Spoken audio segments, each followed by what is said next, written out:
des dons spirituels. Découvrir et cultiver nos dons. Pour commencer, petit jeu, j'ai besoin de 5 volontaires. J'ai besoin d'une femme qui aime diriger, une femme qui aime bouger, une femme qui connaît l'ordre des livres de la Bible, une qui est plus délicate et une qui aime lire. Est-ce que j'ai des volontaires? Go, go, go! Des braves. OK, j'ai mis une ici? Oui? Bouger. OK, on en a une qui aime bouger. Parfait, oui. Venez en avant. Venez en avant. OK, j'ai besoin d'une qui aime diriger. Y a-t-il quelqu'un qui aime diriger ici?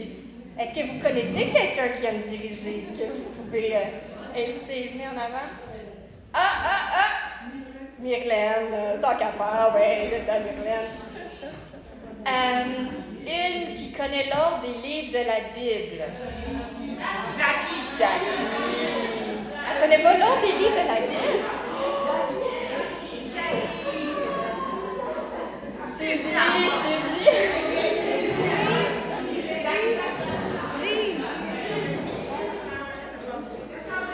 Marco. OK, quelqu'un connaît l'ordre des livres de la Bible, j'ai besoin d'un volontaire. Venez en avant, n'hésitez pas, venez. Ouais, ben j'ai besoin de quelqu'un d'autre.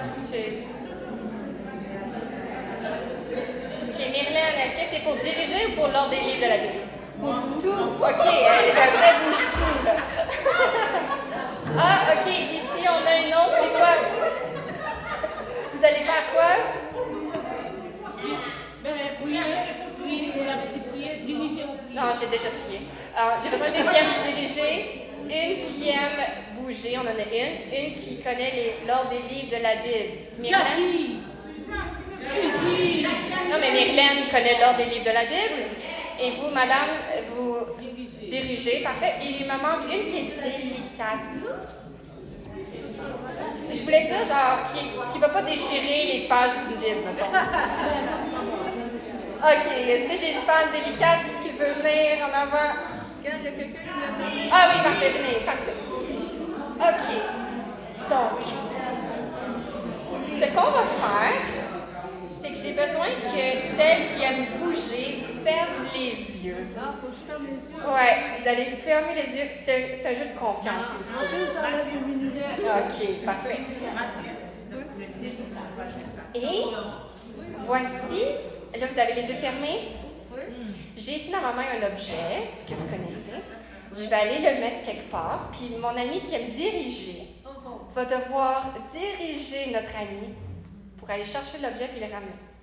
Sans la toucher, sans la guider, c'est juste les paroles. Les paroles que je dois... Ouais, il faut diriger comme il faut. OK, 30 secondes. Je vais aller cacher ça.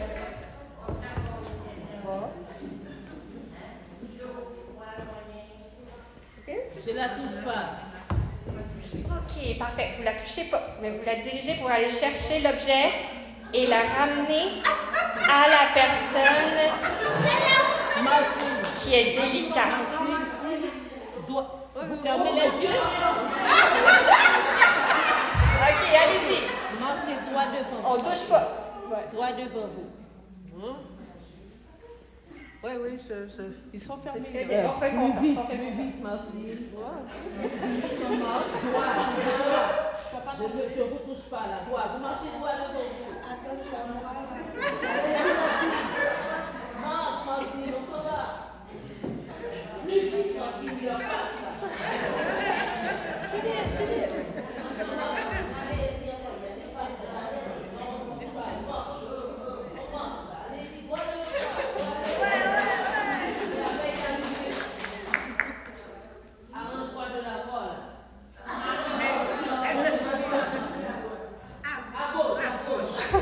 L'autre droite.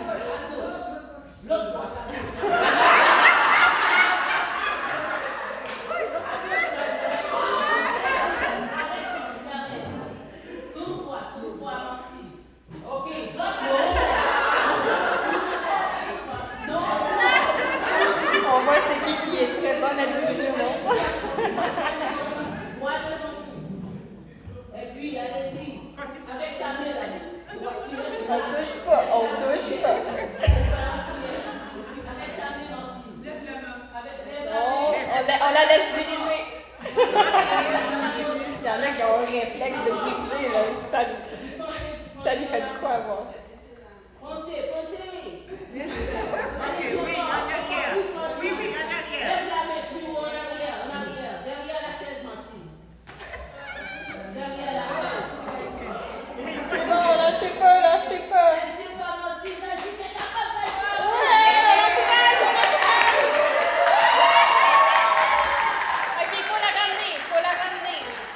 Et il faut qu'elle vienne la porter à notre amie délicate. Notre amie délicate. Ouais, et vous. Ouais. Il faut qu'elle lui amène jusqu'à. Non, mais restez ici, elle va vous le ramener. C'est parce que ça sent C'est tentant, hein? Je vais aller chercher. Non.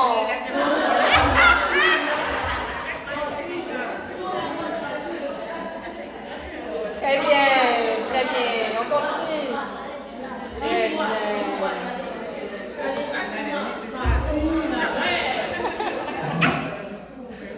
Martine, un petit peu vers la gauche, pas vers la gauche. Ok. Oh, c'est bon ça, c'est très bien. On continue. On est presque rendu. Ligne droite, On est Martine. presque rendu. Allez-y. Très bien. Allez-y, Martine. Wow. Ligne droite, Martine. Ligne droite. Tu dois Ok, t'aller. on va lui donner la Bible. Ok. Ok, on peut ouvrir les yeux. Ouvre les yeux, Martine, et remets à ton ami. Pas facile. Ok, mais c'est pas fini. Notre amie délicate va fermer les yeux aussi. Et notre amie qui se connaît l'ordre de la Bible va venir la diriger à tourner à 1 Corinthiens 12. Les yeux fermés. Fermez les yeux. Non. Elle la tient, elle la tourne, et vous lui dites où tourner pour arriver à 1 Corinthiens 12. C'est ça. 1 Corinthiens 12. Chapitre 12. C'est bien. Myrlène va lui dire s'il faut qu'elle arrête ou non, si elle doit reculer ou avancer.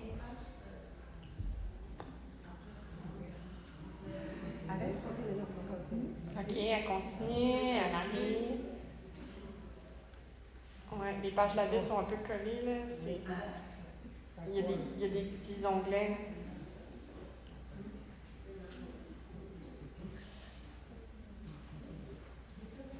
C'est pas facile, hein? Ok.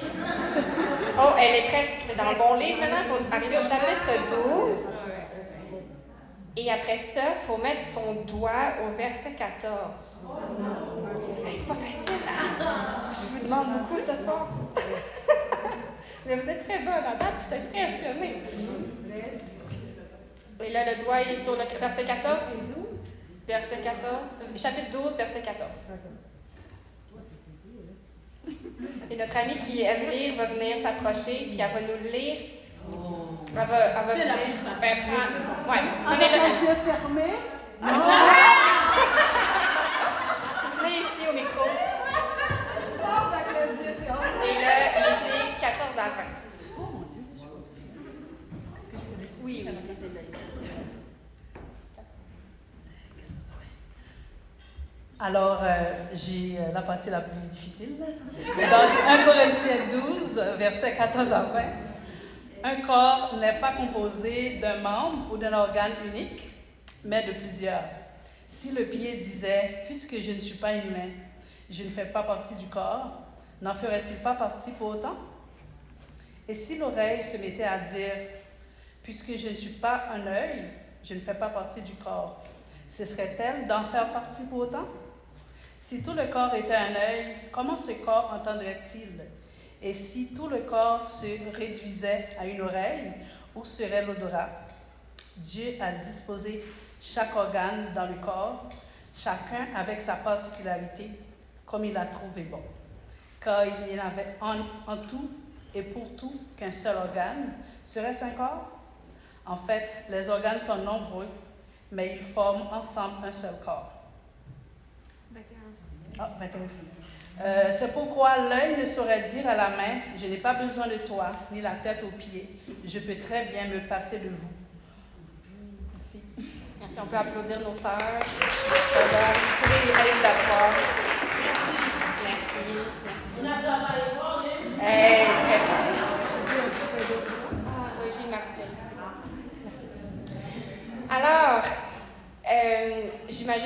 voyez le lien entre le jeu et le texte qu'on a partagé, qui a été lu. Il y a un corps et l'apôtre Paul nous dit que l'Église, c'est comme un corps physique. C'est composé de plusieurs membres, pas juste un œil, pas juste une main. Il y a plusieurs parties. Et chaque partie, chaque membre est très important. On l'a vu, hein? Oui. Vous avez besoin l'une de l'autre. Oui. C'était pas possible d'accomplir la tâche tout seul, avec vos capacités particulières. Ensemble, c'était possible, par contre. Et c'est ensemble qu'on forme un corps, pas séparément. Puis c'est même le cœur de Jésus de voir cette unité de corps. On le voit même dans Jean 17, la prière fameuse de Jésus avant sa mort. C'était ce qu'il portait sur le cœur, le fardeau qu'il avait, c'était ceci. Ce n'est pas pour eux seulement que je prie, ces disciples qui étaient là, mais encore pour ceux qui croiront en moi par leur parole. Ça, c'est nous. Afin que tous soient un. Comme toi, Père, tu es en moi, et comme je suis en toi. Afin que eux aussi soient un en nous, pour que le monde croie que tu m'as envoyé. L'idée de corps uni qui travaille ensemble, c'est sur le cœur de Jésus même. Et c'est comme ça même que les gens vont voir que Jésus il est réel. Parce qu'il est uni par des gens différents, qui ne se ressemblent pas, qui n'ont pas les mêmes capacités, mais qui ensemble forment un corps uni. Et Jésus s'en sert pour faire fonctionner un corps, tous les gens différents, et quelque chose qui ne pourrait pas fonctionner tout seul. Fait que voici ce qu'on va regarder ensemble dans les prochaines minutes. On va regarder c'est quoi un don spirituel, dans le sens c'est quoi une fonction unique d'un corps comparé à une fonction unique d'une autre partie du corps. C'est quoi justement ces dons spirituels?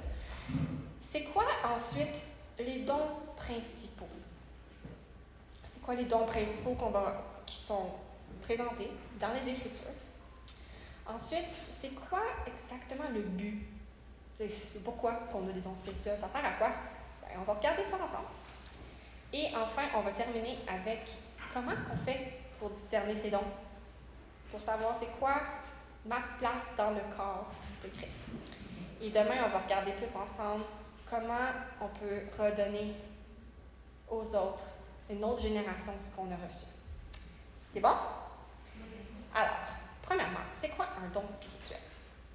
J'aimerais ça qu'on regarde tout d'abord à le sens du mot don. Dans la Bible, on voit en fait deux sens pour ce mot-là. Le premier, c'est celui qu'on va tout de suite penser. C'est l'idée de capacité. C'est que telle personne est bonne à faire ça, telle autre personne est bonne à faire ça, telle personne n'est pas bonne à faire ça, mais bien bonne à faire ça. Tu sais. Les capacités. Exemple, telle personne a un don de service. C'est naturel, elle veut servir. Ou telle personne a un don d'enseignement. Quand elle enseigne, wow, ça nous touche, ça nous parle, c'est clair. Une capacité à enseigner, une capacité à servir. Mais on voit aussi un autre sens qu'on voit parfois dans la parole, celui des gens. Que les gens eux-mêmes sont comme un don de Dieu pour l'Église. On voit ça dans Éphésiens 4, verset 12, où Paul est en train de dire qu'il y a certaines personnes que Dieu a données à l'Église dans des rôles de leadership. C'est comme un cadeau pour l'Église, un don pour l'Église. Il dit, Dieu, a fait don de ces hommes. Et là, il va faire une liste qu'on va regarder un peu plus tard.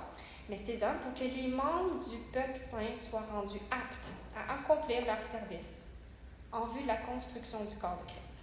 Fait qu'il n'a pas juste fait don de capacité déconnectée de l'humain. Non, il a fait don des gens aussi pour que l'Église puisse en bénéficier. Donc, rappelons-nous qu'on ne veut pas seulement apprécier les dons différents des gens qui nous entourent, mais on veut aussi surtout apprécier les personnes autour de nous. En tant que telles, ces personnes-là qui sont données par Dieu pour le bien de votre Église, de l'Église entière. Ces gens-là sont des dons. Fait que rappelons-nous ça. Autant que c'est les capacités, autant que c'est les gens eux-mêmes que Dieu donne comme cadeau. Et donc, si vous faites partie du corps de Christ, vous êtes aussi un cadeau pour le corps de Christ. spécial, hein? Et pourquoi que c'est bon à se rappeler tout ça? Parce que c'est l'identité de Dieu. C'est Dieu qui est derrière tout ça. Justement, c'est qui va donner un don? C'est Dieu. 1 Corinthiens 12, un peu plus tard. 1 Corinthiens 12, c'est un des passages clés dans la Bible qui explore les dons. Et donc, ça dit, verset 4, « Il y a toutes sortes de dons de la grâce, mais c'est le même esprit. Il y a toutes sortes de services, mais c'est le même Seigneur. Il y a toutes sortes d'activités, mais c'est le même Dieu.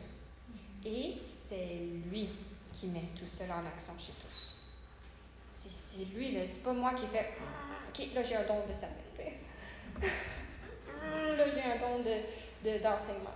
Oui? J'ai une question. Est-ce que les dons spirituels, ça rejoint aussi les fruits de l'esprit? Je pense que les fruits de l'esprit, tout le monde cultive les fruits de l'esprit par l'esprit qui est en eux. Mais les dons spirituels, il y a quelque chose d'unique à chacun de nous. Donc, c'est Dieu qui donne à chacune de vous, dans le corps, des dons pour être une bénédiction pour l'Église.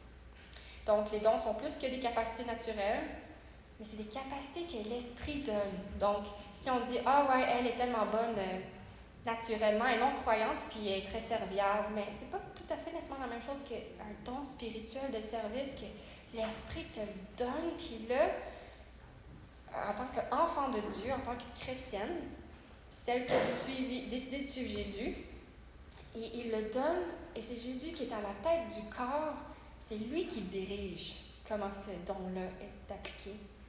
Et chacun joue sa part ensemble. C'est quelque chose qui dépasse des capacités naturelles qu'on pourrait voir dans le monde, puis il y a des fruits qui en sortent, qui sont surnaturels aussi. Alors, c'est quoi exactement ces dons principaux-là qu'on parle? On va regarder quelques exemples ensemble. Puis dans votre petit calepin que vous avez reçu, j'ai pas mis toutes les soulignées. Fait que vous pouvez utiliser votre crayon pour essayer de voir vous-même dans les passages qu'on va examiner quels sont les dons que vous remarquez. Fait qu'on va lire quelques passages, puis on va se dire après c'est quoi que vous voyez. OK? Voici un. C'est écrit un peu petit, mais vous pouvez voir dans votre cahier. Encore une fois, 1 Corinthiens 12. Ça va nous faire une petite liste. Verset 7. À chacun, l'Esprit se manifeste d'une façon particulière, en vue du bien commun. L'Esprit donne à l'un une parole de sagesse, à un autre, le même Esprit donne une parole de connaissance. L'un reçoit par l'Esprit la foi d'une manière particulière, à un autre, par ce seul et même Esprit, des dons de la grâce sous forme de guérison. À un autre, des actes miraculeux. À un autre, il est donné de prophétiser. Et à un autre, de distinguer entre les esprits. À l'un est donné de s'exprimer dans des langues inconnues. À un autre, d'interpréter ces langues. Mais tout cela est l'œuvre d'un seul et même Esprit, qui distribue son activité à chacun de manière particulière, comme il veut. On va sauter quelques versets. Verset 28. C'est ainsi que Dieu établit dans l'Église, premièrement, des apôtres, deuxièmement, des prophètes, troisièmement, des enseignants, puis viennent les miracles, les dons de la grâce sous la forme de guérison, l'aide, la direction d'Église, les langues inconnues. Tous sont-ils apôtres? Tous sont-ils prophètes? Tous sont-ils enseignants? Tous font-ils des miracles? Tous ont-ils des dons de la grâce sous forme de guérison? Tous partent-ils dans les langues inconnues? Tous interprètent-ils? La réponse est évidemment non. Mais il y a certains dons qui sont attribués à certaines personnes. Alors, je vous pose la question, qu'est-ce que vous voyez dans ce texte des exemples de dons qui ont été nommés? Levez la main et dites-moi ce que vous voyez dans ce passage. Enseignement. Quoi d'autre? Guérison. Quoi d'autre? Parole de sagesse. Apôtre. Parole de connaissance. Prophétie. Discernement. Interprétation des langues. C'est quoi que vous dites? Des miracles. Autre que vous remarqué? On a-tu fait le tour? Voici ce que moi j'ai trouvé. Donc, il y a parole de sagesse, parole de connaissance, la foi, les guérisons, actes miraculeux, prophétiser, distinguer entre les esprits, s'exprimer dans des langues inconnues, interpréter ces langues, apôtres, prophètes, enseignants, miracles, guérison, aide, direction d'église, langue inconnue. Wow! Tout un beau menu, ça. On va regarder un autre passage, d'accord? On essaie de faire une petite collecte. Qu'est-ce que la Bible a à dire elle-même sur les dons? Romains 12. Si vous voulez vous rappeler, c'est quoi les passages de la Bible qui parlent des dons spirituels? C'est un petit truc, c'est 1 Corinthiens 12, Romains 12. OK? Romains 12, verset 6. Et nous avons des dons de la grâce différents, que dans sa bonté, Dieu nous a accordés. Pour l'un, c'est la prophétie, qu'il exerce cette activité conformément à notre foi commune. Pour un autre, c'est le service, qui se consacre à ce service. Que celui qui a reçu un ministère d'enseignement enseigne, et que celui qui a reçu un ministère d'encouragement encourage. Que celui qui donne le fasse sans arrière-pensée. Que celui qui dirige le fasse avec sérieux. Que celui qui secourt les malheureux le fasse avec joie. Alors, qu'est-ce que vous remarquez ici? Oui? Il faut utiliser les dons que vous avez. Oui, oui. Et que remarquez-vous comme dons nommés dans la liste? Comment? Le fasse avec joie. Oui, oui. Mais avez-vous remarqué des dons peut-être qui sont répétés dans le passage précédent? Oui, Prophétie, enseignement, encouragement, diriger, service, la foi. Ah, il est nouveau. Secourir les malheureux. Secourir les malheureux. Ouais. Voici ce que moi j'ai trouvé. Prophétie, service, ministère d'enseignement, ministère d'encouragement, donner, diriger, secourir. Et on va regarder un dernier passage dans Éphésiens 4 qu'on a vu un peu plus tôt. Ah oui, oui. Oui, aujourd'hui, ça sera quoi le don de prophétie? Ouais, on va examiner. Je suis sûre que vous avez plein de questions là, qui mijotent le cerveau. Nous, la parole de Dieu nous parle de choses qu'on n'est pas habitué. On va voir ce que la parole de Dieu a à nous dire. Éphésiens 4, ça c'est le verset qu'on a regardé un peu plus tôt, sur que c'est les gens qui peuvent être des dons. Ça dit, c'est lui qui a fait don de certains comme apôtres, d'autres comme prophètes, d'autres comme prédicateurs de l'Évangile, et d'autres encore comparables à des bergers comme enseignants. C'est quoi que vous remarquez ici? Prédicateur est écrit au verset Prédicateur de l'Évangile, enseignement, quoi d'autre? Berger,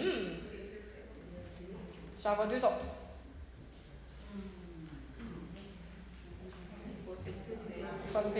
Prophète et apôtre. Fait que voilà, les 5, c'est surtout des rôles un peu de leader dans l'Église. Mais voilà, fait qu'on a une bonne liste ici. Fait que voici la liste que j'ai rapatriée tout ensemble de ces 3 passages-là.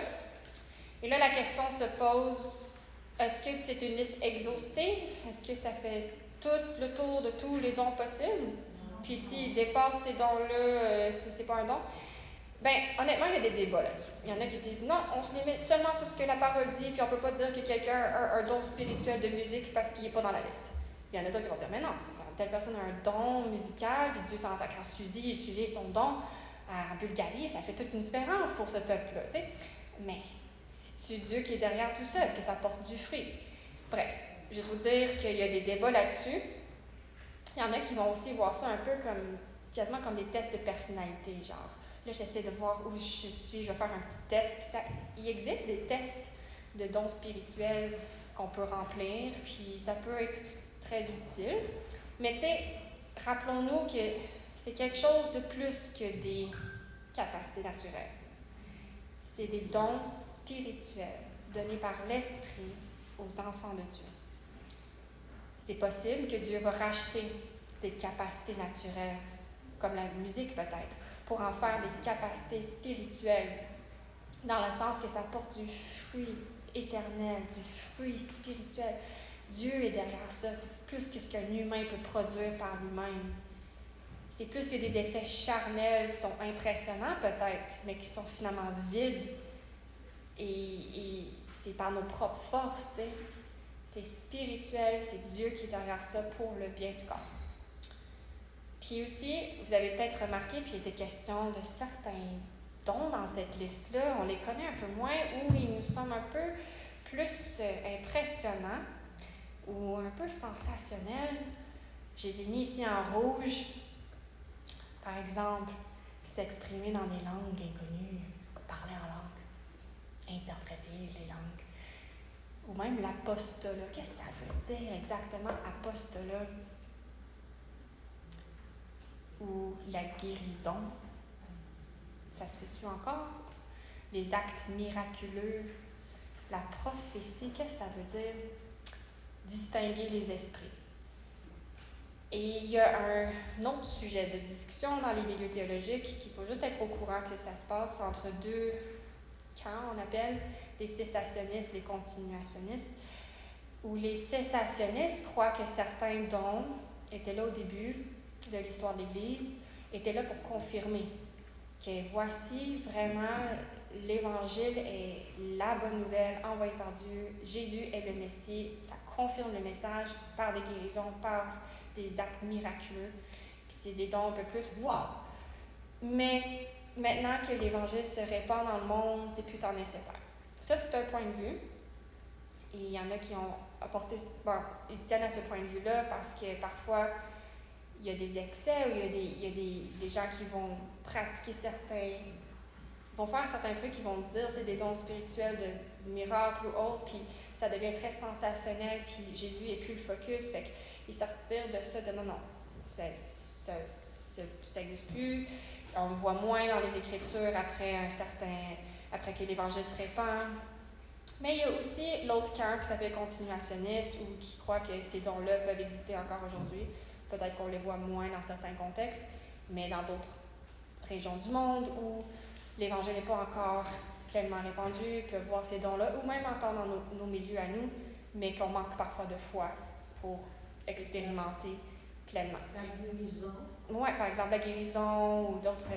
Fait que juste, Peut-être ça moi je pourrait crois. rarement, mais pas maintenant. C'est ça, il y a différents points de vue qui existent. Je veux juste que vous soyez au courant qu'il y a des positions par des chrétiens même qui aiment Jésus puis qui aiment la Bible, mais qui tiennent des positions différentes. On ne va pas creuser dans ce sujet-là ce soir. Nous, notre famille d'Église a un historique cessationniste, mais il faut garder en tête qu'il peut y avoir des problèmes dans les deux camps.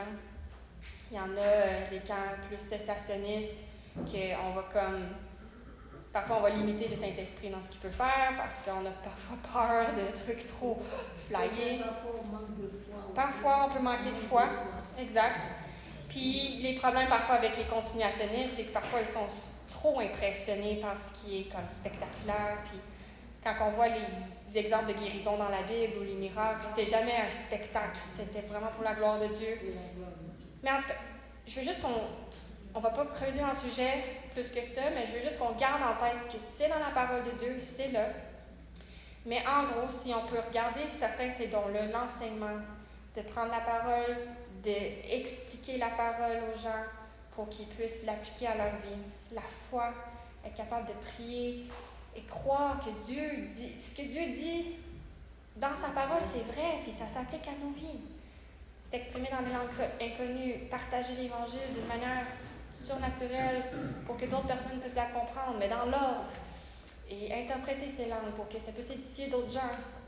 L'apostolat, il y a aussi différents points de vue sur ce que ça veut dire. Est-ce que c'était juste les 12 apôtres, puis l'apôtre Paul, qui étaient les premières personnes qui ont répandu l'Évangile, puis ça n'existe plus maintenant, ou quelqu'un qui a un profil plus d'implanteur d'église, qui va aller dans un coin où il n'y a pas encore d'église, puis il va implanter une église un peu un profil d'apôtre, tu sais.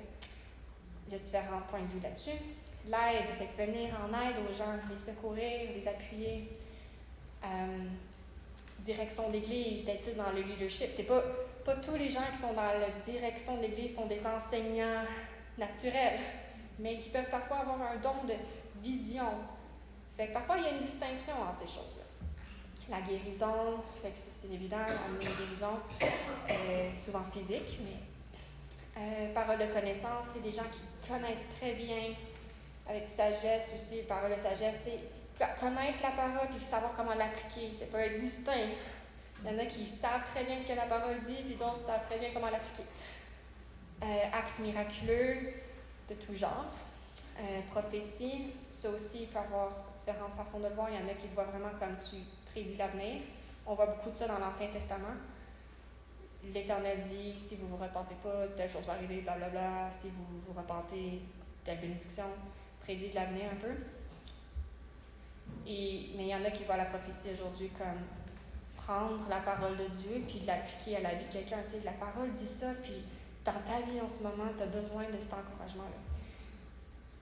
Distinguer les esprits, un certain discernement, dire j'ai pas un bon feeling de telle chose, ou même, il y en a qui vont extrapoler plus loin avec ok, non, je sens qu'il y a un mauvais esprit, tu sais, ou je vois que ça vient de Dieu, ça vient pas de Dieu. Encouragement, donner du courage à quelqu'un qui est découragé. Générosité, il y en a qui ont un don de donner. C'est pas nécessairement des gens qui sont très très riches, là, mais qui sont juste généreux, puis ils donnent librement. Ils veulent bénir, puis c'est comme. Puis c'est ça. Je pense que chacun de ces dons-là, on est tous appelés dans un sens à pratiquer, on est tous appelés à donner, ou à secourir, ou à encourager. Pas juste ceux qui ont j'ai pas d'autres encouragements, fait que tant pis pour toi. Non, on est appelés à encourager les uns les autres. Mais il y en a parmi vous qui avez vraiment un don d'encouragement. Il y en a parmi vous qui avez un don d'enseignement. Dieu s'est occupé à donner au corps de l'Église tout ce qu'il lui fallait pour le bien du corps. Donc, dans ce corps ici, l'Église ici, on voit que Dieu a donné tout ce qu'il fallait pour le bien du corps. Donc, voilà un peu un aperçu des dons. Comme je dis, vous pouvez faire certains tests de dons, mais on va regarder un peu plus loin comment on fait pour discerner ces dons. Oui? Et oui, dans l'évangéliser, peut-être? Oui, c'est... Je l'ai-tu oublié? En fait, tu sais, quand ça dit ici, le prédicateur de l'Évangile, ouais, je pense... Ah, vous avez... C'est un bon point, je pense que je l'ai manqué. Mais tu sais, ici, prédicateur de l'Évangile, dans certaines versions, ils vont mettre évangéliser. Ça, c'est un autre exemple. On est tous appelés à évangéliser. Mais certains ont vraiment un don, ça porte du fruit, là, puis il y a des conversions. C'est wow. Mais on est tous appelés à faire. On ne peut pas dire moi, j'ai pas le don d'évangélisation. J'évangélise pas. Mais bravo, parce qu'il est censé dans mon petit tableau. Alors, on a vu un peu un portrait. C'est quoi les dons principaux qu'on voit dans 3 passages clés des Écritures. Maintenant, on va se poser la question, c'est quoi? Bien, ça sert à quoi? C'est quoi le but? C'est bien beau d'avoir un don de service, mais ça sert à quoi? Puis on va regarder premièrement, c'est quoi qui n'est pas le but? Le but des dons n'est pas d'impressionner les autres par un spectacle.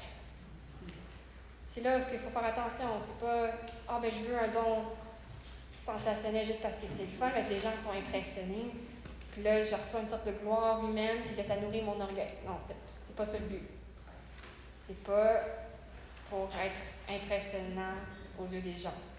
En fait, on voit certains dons dans les Écritures, même des dons plus spectaculaires, comme la guérison. Parfois, ça les mettait dans le trouble. L'apôtre Paul, il n'a pas toujours été... ça n'a pas toujours bien passé pour lui, pratiquer son don de guérison. T'sais. Ensuite, on voit, le but n'est pas d'obtenir une vie plus facile et plus simple. Je veux être guéri parce que je veux juste une vie plus simple. Ou je veux... parfois même, il y a certaines personnes qui vont servir par culpabilité, puis c'est une façon juste de simplifier leur vie, le service. Mais c'est pas ça le but, là. Le but, c'est pas de te rendre la vie plus facile parce que la personne va te déranger parce que tu as fait de la job pour eux. Non, parfois, la bonne chose à faire, c'est d'adresser certaines choses inconfortables. En tout cas, le but, c'est pas de se simplifier la vie parce qu'on est mécontent de notre situation ou même égoïstement. Et le but n'est pas non plus de se comparer. Puis ça, il faut faire attention que parfois on va dire « Ah, telle personne est donc bien bonne à ça, si seulement moi je pouvais être comme elle. » Puis ah, non. Non, Dieu a donné ses dons à cette personne-là, puis c'est un cadeau pour l'Église. Puis Dieu vous a certainement donné des dons aussi à vous. Et c'est une bénédiction pour l'Église aussi. Et ça ne sert à rien de se comparer, mais plutôt d'être bénis par les uns les autres pour bénir les autres aussi. Et enfin, il faut aussi se rappeler que le but n'est pas de se prouver digne aux yeux de Dieu. Dire, OK, là, j'ai servi assez, maintenant je suis digne aux yeux de Dieu. Ou là, j'ai donné assez, là, j'ai évangélisé mon voisin. Là, je suis une bonne chrétienne. Parce que ça tombe dans le piège du légalisme, qui est comme un raccourci vers la sainteté sans l'esprit. J'essaie d'être une bonne chrétienne sans l'aide de Dieu, sans que ce soit par ses forces à lui. J'essaie de me prouver, gagner son amour. C'est pas ça le but des dons. Le but des dons, c'est pas de faire une checklist de choses qu'il faut faire pour gagner l'amour de Dieu. Alors, ce serait quoi le but? Et aussi, moi, ça vient un peu s'attribuer à soi-même les mérites. Ouais. Ben c'est ça, en fait. Rappelons-nous, Jésus, en fait, il n'a pas seulement donné des dons aux gens, à nous. Ultimement, ce qui nous motive, c'est qu'il s'est donné lui-même. C'est lui le don suprême qui nous motive. C'est parce qu'on a reçu tout son amour de lui qu'on peut maintenant donner avec joie ce qu'il nous a confié. La gloire revient à lui. C'est pour lui, c'est à cause de lui. Comment que nous, on a été bénis à cause de son sacrifice, qu'on peut redonner joyeusement, librement, mettre en pratique nos dons pour être une bénédiction pour les autres. Alors, qu'est-ce que la Bible nous dit qu'est le but? C'est quoi le but des dons spirituels selon les Écritures? Premièrement, le bien de tous. 1 Corinthiens 12, verset 7 dit « À chacun, l'Esprit se manifeste d'une façon particulière. Pourquoi? En vue du bien commun. » C'est pas juste pour te faire du bien à toi ou juste faire du bien à une personne, c'est pour être un bien commun pour l'Église. C'est pour ça que Dieu donne des dons à chacune de vous. Un autre but, c'est l'unité et la maturité. Éphésiens 4, 13 nous dit « Ainsi nous parviendrons tous ensemble à l'unité dans la foi et dans la connaissance du Fils de Dieu, à l'état d'adulte, à un stade de maturité où se manifeste la plénitude qui nous vient de Christ, où on est béni pour qu'on soit unis, puis on devienne mature, qu'on ne reste pas juste des bébés toute notre vie à recevoir, mais qu'on soit capable de redonner aussi, puis être capable de s'entraider avec maturité, comme des adultes. C'est là que se manifeste la plénitude qui nous vient de Christ. C'est là qu'on voit, wow, tout le potentiel qui est là, en lui. Un autre but, équiper les autres. Éphésiens 4, encore le même verset qu'on a lu plus tôt. Il a fait don de ses hommes. Pourquoi? Pour que les membres du peuple saint soient rendus aptes à accomplir leur service en vue de la construction du corps de Christ. Dieu a donné certains dons de gens, même, à l'Église, pour que les autres aussi puissent devenir aptes, équipés, aptes à accomplir leur part à eux, leur contribution. La main est là pour aider l'œil, parfois à mieux voir. Ils se servent l'un l'autre pour être mieux capables de faire ce qu'ils sont appelés à faire, en vue de la construction du corps de Christ. Et enfin, rappelons-nous, le but, c'est vraiment d'être centré sur l'amour. Encore dans Éphésiens 4, c'est de lui, Dieu, que le corps tout entier tire sa croissance pour s'affermir dans l'amour. Pas pour devenir confortable ou penser à soi-même. S'affermir dans l'amour, être tellement ancré dans l'amour de Dieu et ancré même dans un amour réciproque que c'est ça qui nous définit comme croyants. Sa cohésion et sa forte unité lui venant de toutes les articulations dont il est pourvu pour assurer l'activité attribuée à chacune de ses parties. Fait que voilà les buts. Le bien de tous, l'unité et la maturité, équiper les autres, être centré sur l'amour. Et enfin, en conclusion, semi-conclusion, comment discerner ces dons? Comment qu'on fait pour savoir, là, moi, c'est quoi mon don, là? Je sais pas c'est quoi ma place dans le corps. Moi, je fais où dans tout ça? Si vous êtes chrétien, si vous êtes un enfant de Dieu, que vous avez mis votre foi en Jésus, la Bible dit que vous êtes habité par l'Esprit. Il est en vous. Et que vous avez reçu des dons. Donc, vous en avez. Et être chrétien, c'est plus que d'aller à l'église le dimanche. C'est plus que de faire des choses chrétiennes. C'est de dépendre de Jésus. De s'attacher à lui comme un bras là, qui reste attaché au corps. C'est de trouver en lui tout notre être. Il a donné son corps pour qu'on trouve en lui un corps meilleur, ensemble. Alors, rappelons-nous avant qu'on creuse sur comment discerner, rappelons-nous deux choses. Premièrement, vos dons ne sont pas votre identité. C'est seulement Christ qui l'est. Le but, c'est pas d'être important. Puis là, OK, maintenant, je sais que j'ai un don d'enseignement, là, ça fait de moi. Mon identité, c'est être une enseignante. Non, mon identité première avant tout, c'est d'être attachée au corps, à la tête. De faire partie du corps de Christ. C'est lui, mon identité. Et le but, c'est pas que je sois importante. Le but, c'est de bénir les autres parce que j'ai été bénie. J'ai tellement été bénie que je leur donne aux autres. Ensuite, fait que voilà, le but n'est pas important, mais d'être béni, de bénir les autres parce qu'on a été bénis. Et maintenant, pour découvrir nos dons, j'ai parlé un peu plus tôt de tests. Il y a des pour et des contre pour ça, mais je vous encourage vraiment à, premièrement, avant de dire « Ah oui, moi je pense que j'ai un don d'encouragement. » Puis là, tout le monde autour sont comme « Pas sûr. »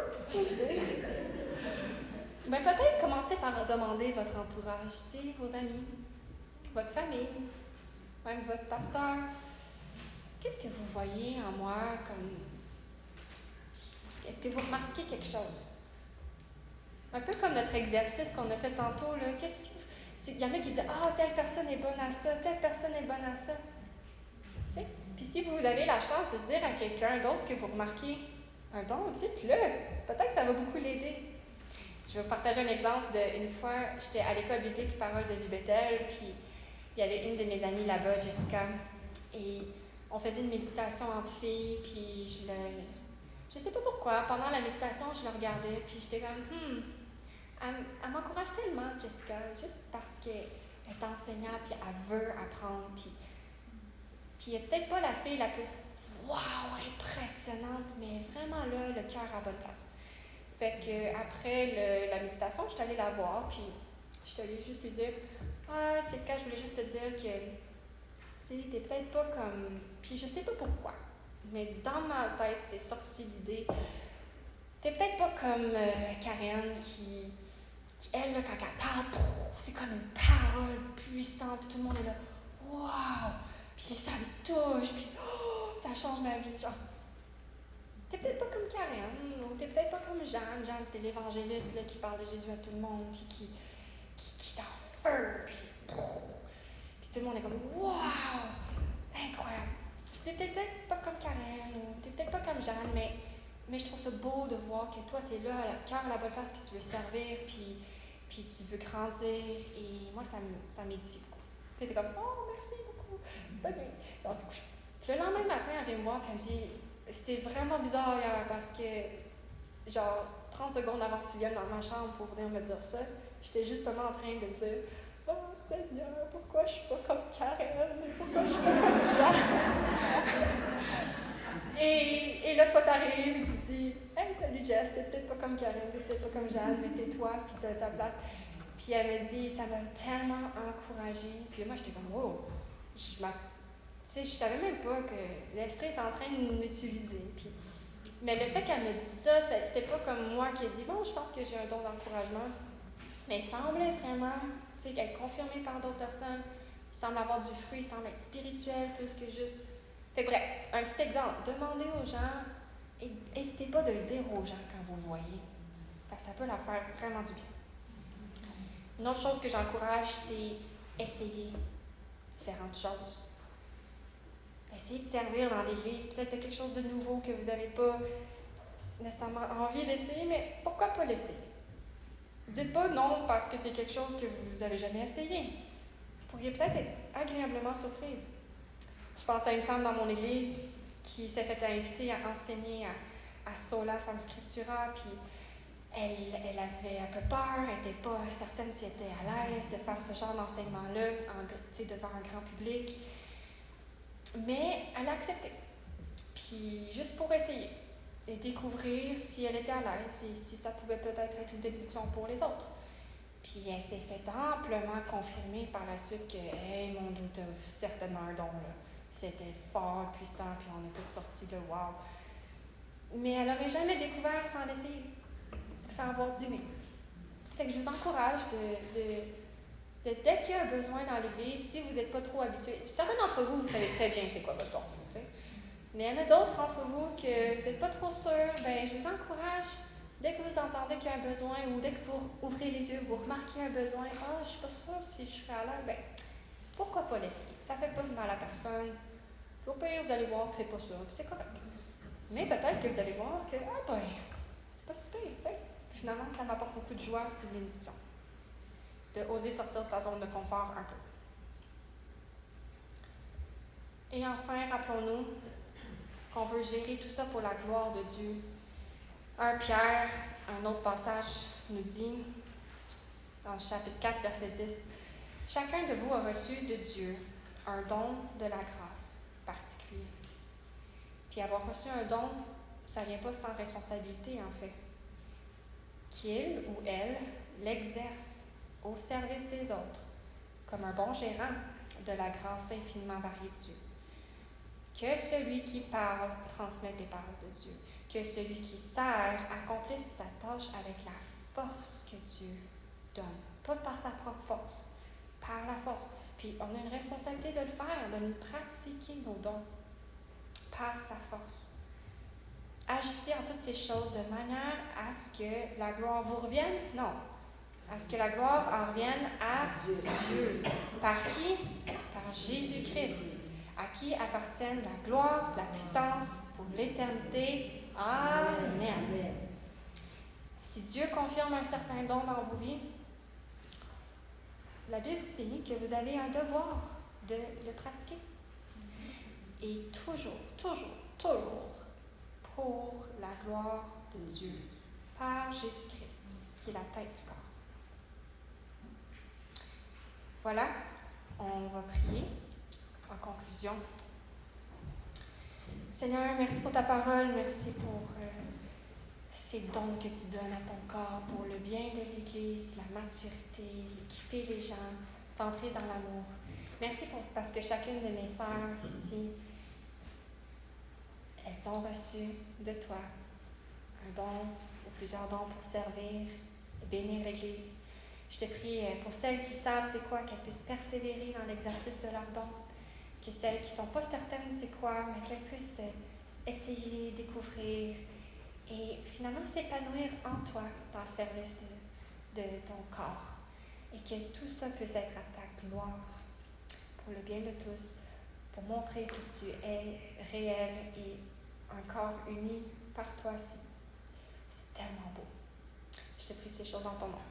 Amen. Alors voilà, on va poursuivre demain. Oui, j'ai une question? Non, c'est juste une idée. C'est que les dons que Dieu nous donne, c'est quelque chose qu'on aime faire. Oui, c'est souvent pas un gros fardeau pénible. Parfois, Dieu va nous demander de faire quelque chose comme Jonas n'avait pas trop envie d'aller enseigner. Tu sais, le don de prophétie, c'est pas toujours agréable. Parfois, il y en a qui ont perdu leur vie parce qu'ils ont pratiqué leur don. Mais généralement aussi, c'est quelque chose qui nous vient, qui nous donne la satisfaction. Donc demain, on va creuser plus dans le sujet sur comment on bénit les autres en retour, comment on accompagne d'autres, comment on redonne à une prochaine génération. Et en terminant, je veux juste rappeler que si vous voulez aussi poursuivre la discussion avec moi, peut-être faire partie de mon équipe, les petits papiers qui ont circulé, n'hésitez pas de remplir. Je vais rester aussi un peu à la fin. S'il y en a qui veulent en parler plus, avoir les petits cartons, en tout cas, je reste disponible, puis on va reparler demain aussi. Alors voilà, je relance la balle à notre animatrice. Merci tout le monde.